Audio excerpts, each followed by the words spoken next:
सबको जैम से की मैं हूं पास्टर शाम। आप देखना जारी कर चुके हैं होप चैनल हिंदी और साथ में मैं आपका स्वागत करता हूं इस बहुत खूबसूरत सैबथ स्कूल के क्वार्टर में। हम दूसरे क्वार्टर में हैं इस साल के और मेरे बहन भाइयों, हम बहुत गहन चिंतन और अध्ययन कर रहे हैं कि बाइबल की भविष्यवाणियों को किस तरीके से पढ़ा जाए।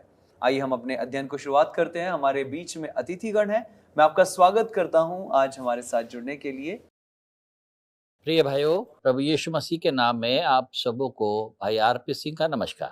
प्रिय दर्शकों, आप सभी को जय मसीह की। मैं पास्टर आर्डन वॉर्ड। जय मसीह की। मेरा नाम ओपी सिंह है। जय मसीह की।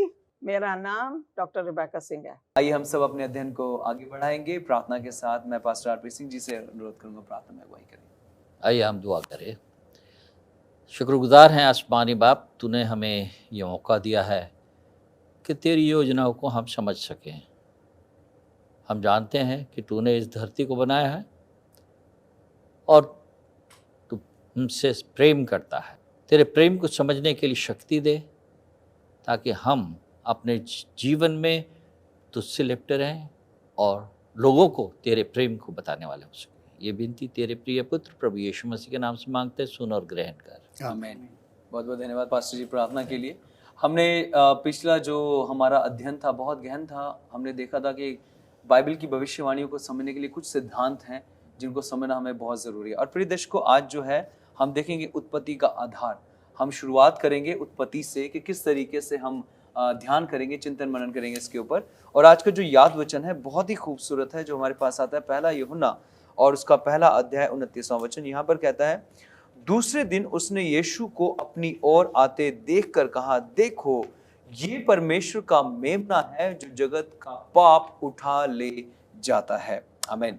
सच में खूबसूरत है जहां पर यूहन्ना देख रहा है प्रभु यीशु मसीह को और लोगों को बयान कर रहा है कि ये है परमेश्वर का वो मेमना जो जगत के पाप को उठा ले जाता है। अब यहाँ बात आई है पाप की, तो हम देखते हैं कि जो पाप की जो शुरुआत थी इस संसार में कहाँ से हुई, वो उत्पत्ति कहाँ से हुई, जब अदन की वाटिका के अंदर उस फल को खाया गया, अनाज्ञाकारिता की गई और पाप जो था इंसानों के बीच में आ गया जब उन्होंने एकमात्र सच्चे परमेश्वर को छोड़कर और अपने उस आज्ञा को, हुक्म को जो परमेश्वर ने उन्हें दिया वो मानी और तोड़ दी। और इसमें हम देखते हैं कि जो उल्लेख है यह है प्रथम सिद्धांत का उल्लेख हम यहाँ पर पढ़ेंगे और ये उल्लेख हमें बताता है कि जो परमेश्वर का वचन है वो दृढ़ है, वो मजबूत है और जो टल नहीं सकता। बाइबल के अंदर भी अगर हम देखते हैं यहाँ पर यशाया की पुस्तक के अंदर इसका कुछ विवरण हमें मिलता है जो हमें बताता है। यशाया 40 अध्याय उसके 7 और 8 वचन में कहता है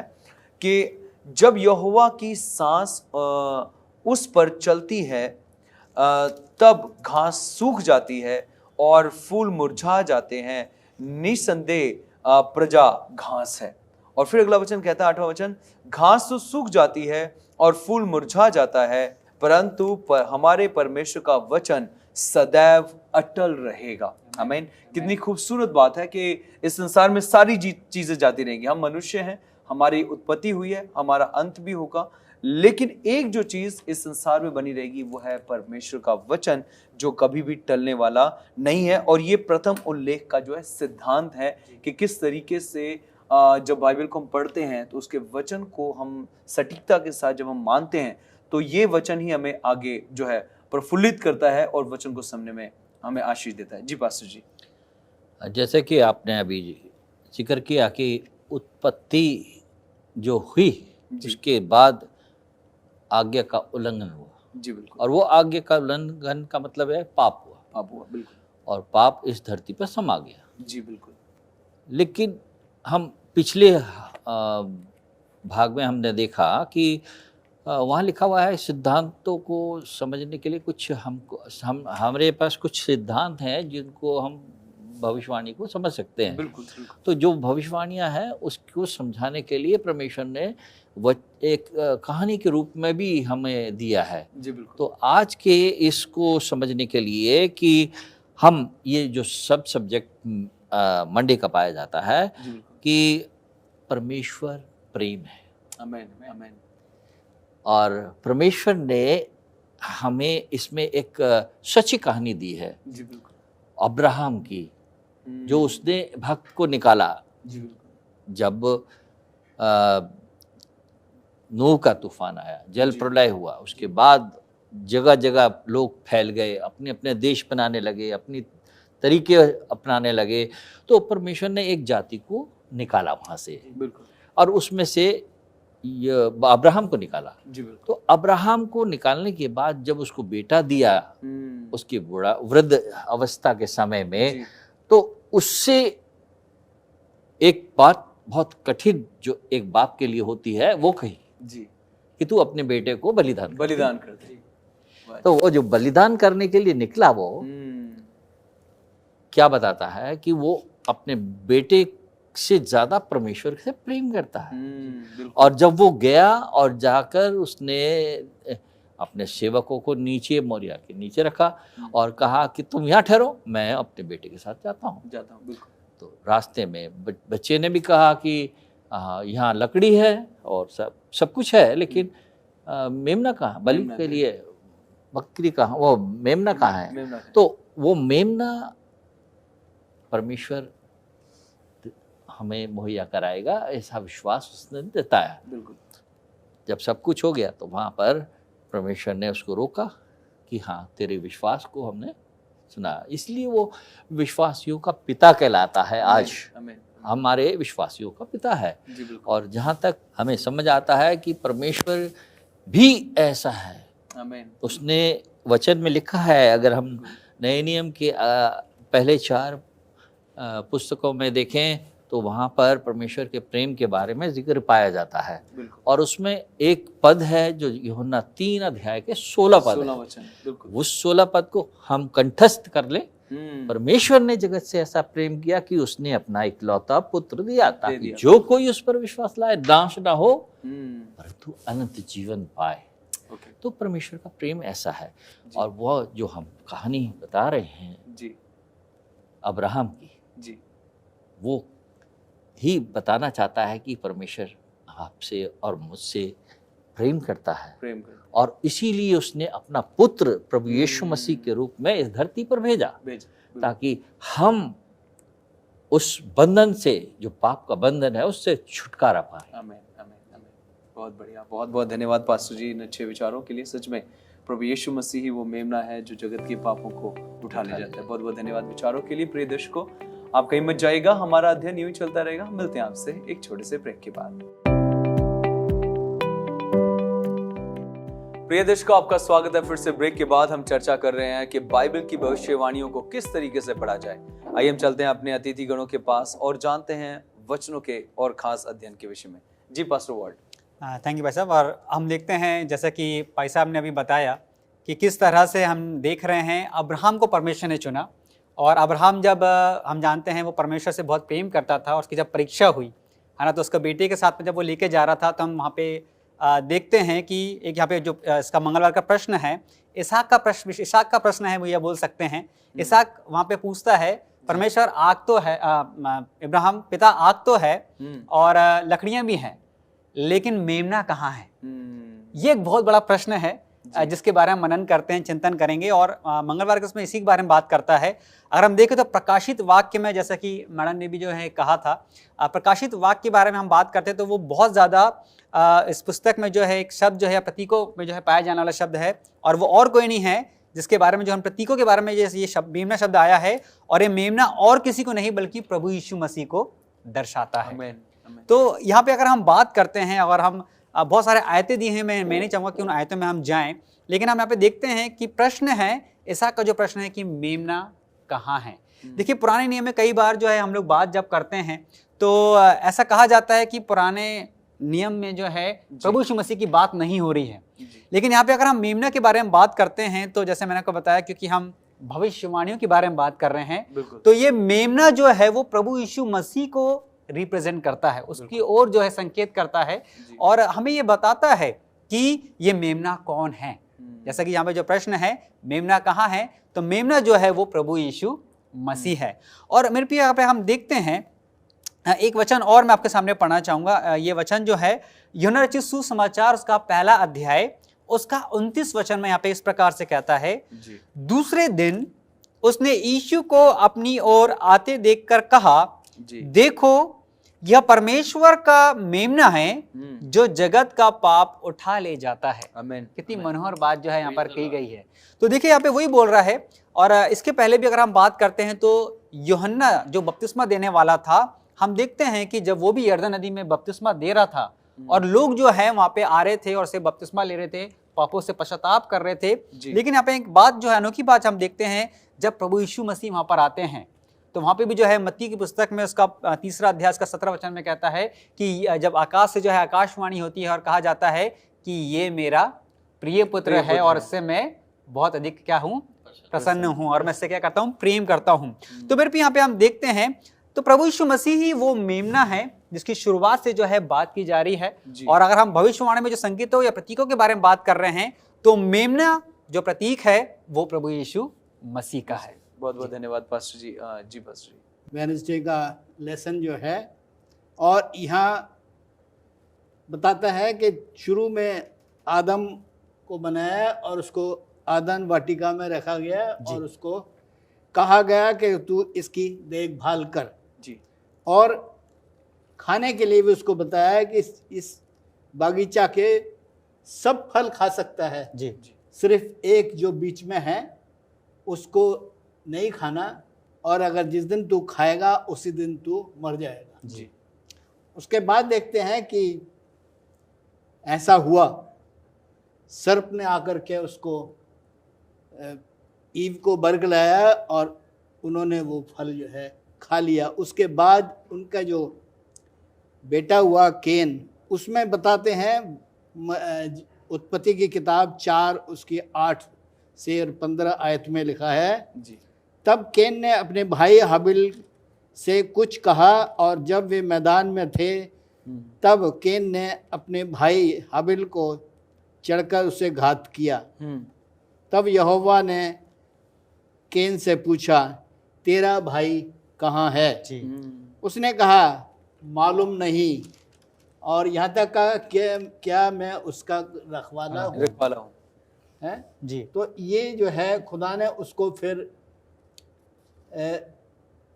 इसलिए भूमि उसके तेरे भाई के लहू तेरे हाथ से पीने के लिए अपना मुंह खोला है जी। उसकी ओर से तू शापित है।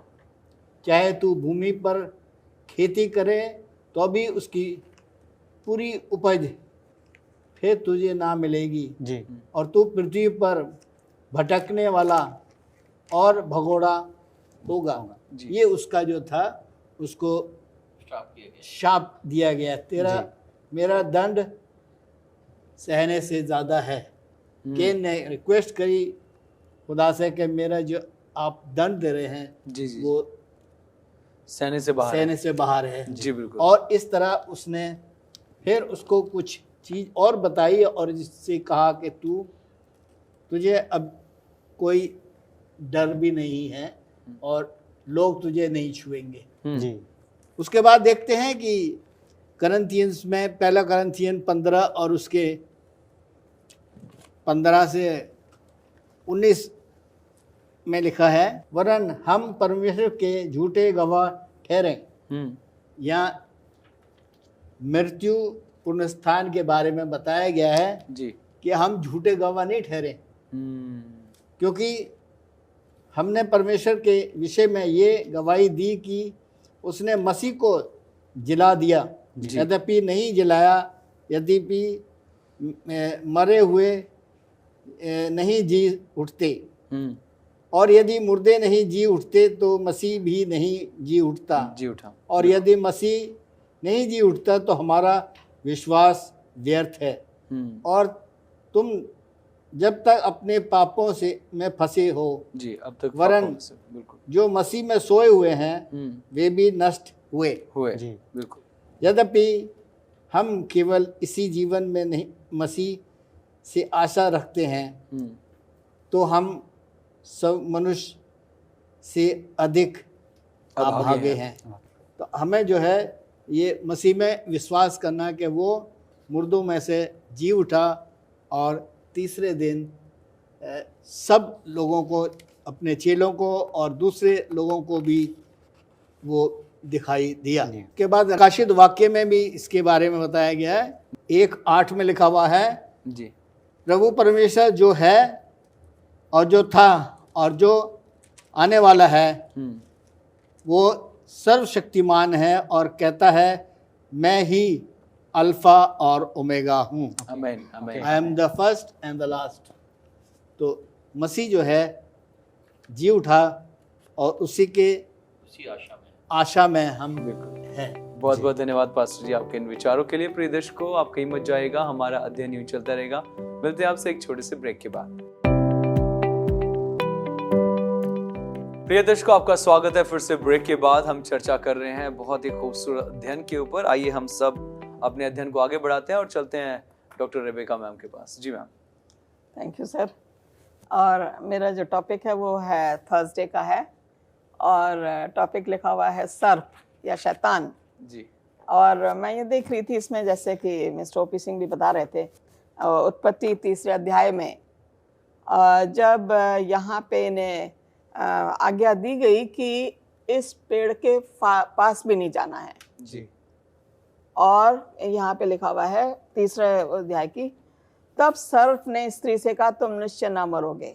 ओके, उससे पहले कह रहा है वृक्ष वाटिका के बीच में उसके फल विषय में परमेश्वर ने कहा ना तो तुम उसको खाना और ना उसको छूना, नहीं तो मर जाओगे। बिल्कुल। अच्छा, यहाँ पे जब ये मेंशन किया गया है तो हम यहाँ देख रहे हैं कि जो शैतान है ये बड़ा धूर्त है।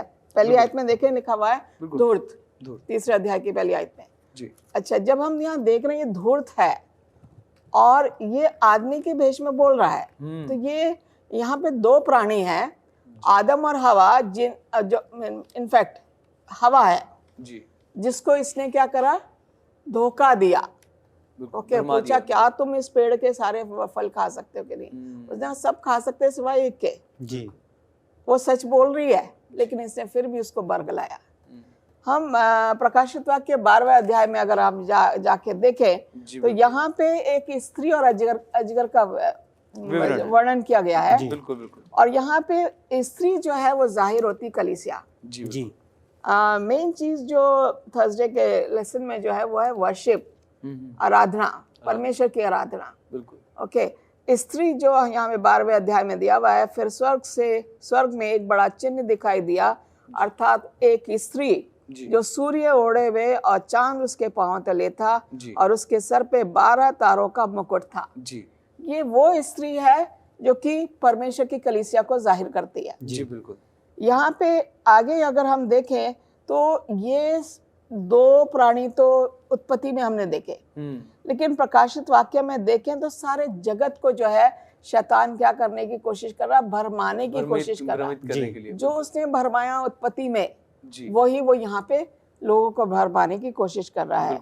यहाँ पे कह रहे हैं 3 आयत में प्रकाशित वाक्य के 12वें में, एक और चिन्ह स्वर्ग में दिखाई दिया, देखो एक बड़ा लाल अजगर जिसका 7 सिर और 10 सींग थे जी। और उसके सिरों पे 7 राज मुकुट थे जो 7 राज्य को जाहिर करती है जी। और ये बता रहा है कि यहाँ पे ये क्या कर रहा है, उसकी पूंछ ने आकाश के तारों को 1/3 की खींच कर पृथ्वी पर डाल दिया। ये जो लूसीफर जो था जब आसमान में था, जब इसके मन में घमंड आ गया जी। और परमेश्वर ने इसको टाइम दिया, तो ये जो है इसके साथ 1/3 फरिश्ते जो इसके साथ थे मिले हुए, उनको आसमान से जमीन पे गिराया गया। बिल्कुल। यहाँ पे जब आया तो उसके पास एक ही जगह थी, वो था बागे अदन, जहाँ पे उसे कहा कि आदमी और औरत को परमेश्वर ने बनाया अपनी इमेज में। बिल्कुल। उसने कहा मैं यहाँ से शुरू करता हूँ पाप जी। जैसे कि मिस्टर सिंह ने बताया कि उसका केन और हाबिल जी क्या था, जलन। ये दूसरा चरित्र है शैतान का जो कि उसने केन के ऊपर आजमाया जी। ओके, और उसने अपने भाई को मार दिया, है ना। गुस्सा उसको परमेश्वर के ऊपर था, लेकिन लूसीफर को भी गुस्सा परमेश्वर के ऊपर था, लेकिन गिराया उसको नीचे। यहाँ पे गुस्सा जो है केन को परमेश्वर से है। परमेश्वर ने कहा था अगर तू अच्छी वो कुर्बानी करता तो तेरी कुर्बानी भी एक्सेप्ट हो जाती, लेकिन उसने नहीं करा उसको। तो यहाँ पे कह रहे हैं ये स्त्री जो है, इसको क्या हो रहा है, वो गर्भवती हुई और चिल्लाती थी क्योंकि प्रसव की पीड़ा में थी। जी बिल्कुल। ये वो समय है 538 से लेके 1798 तक के टाइम को इसको जाहिर करता है, जहां पे मसीही लोगों को, संत लोगों को सताया गया और आखिरी जमाने तक वो 1260 साल का जो समय है, जो कि मसीही लोगों को उनसे बाइबल छीनी गई, उनको जिंदा जलाया गया, उनके बच्चों को चीरा गया। ये वो जमाना है जो कि यहाँ पे बताया गया। और उसके बाद 1798 के बाद हम देखते हैं कि वो प्रचार फिर से शुरू हो गया। तो यहाँ पे शैतान जो है आज भी वैसे ही भर मारा है। सबसे पहला अटैक उसने किस पे करा? सबत के ऊपर। जी। और सबत क्या है? हमारा कहता है स्मरण करके परमेश्वर की क्या करना है? आराधना करनी है। याद करना है कि हमारी जो सृष्टि है वो परमेश्वर ने 6 दिन में बना के 7वें दिन हमें दिया है आराम करने के लिए। बिल्कुल। बहुत बहुत धन्यवाद मैम आपके इन अच्छे विचारों के लिए। सच में अगर कैन भला काम करता तो उसकी भी भलाई जो भली थी वो ग्रहण की जा सकती थी। पास्टर जी मैं आपके पास आना चाहता हूँ। यहाँ पर एक सवाल, छोटा सा सवाल है, क्या हम अपनी परमेश्वर को अपनी समझ के साथ प्रेम कर सकते हैं? जी पास्टर जी। जी बिल्कुल भाई साहब, बहुत अच्छा प्रश्न है। और यहाँ पे जो है मैं एक वचन जो है आपके सामने पढ़ना चाहता हूँ। पहला यूहन्ना उसका 4 अध्याय उसका 7 और 8 वचन में कहता है, हे प्रियो हम आपस में प्रेम रखें क्योंकि प्रेम परमेश्वर से है।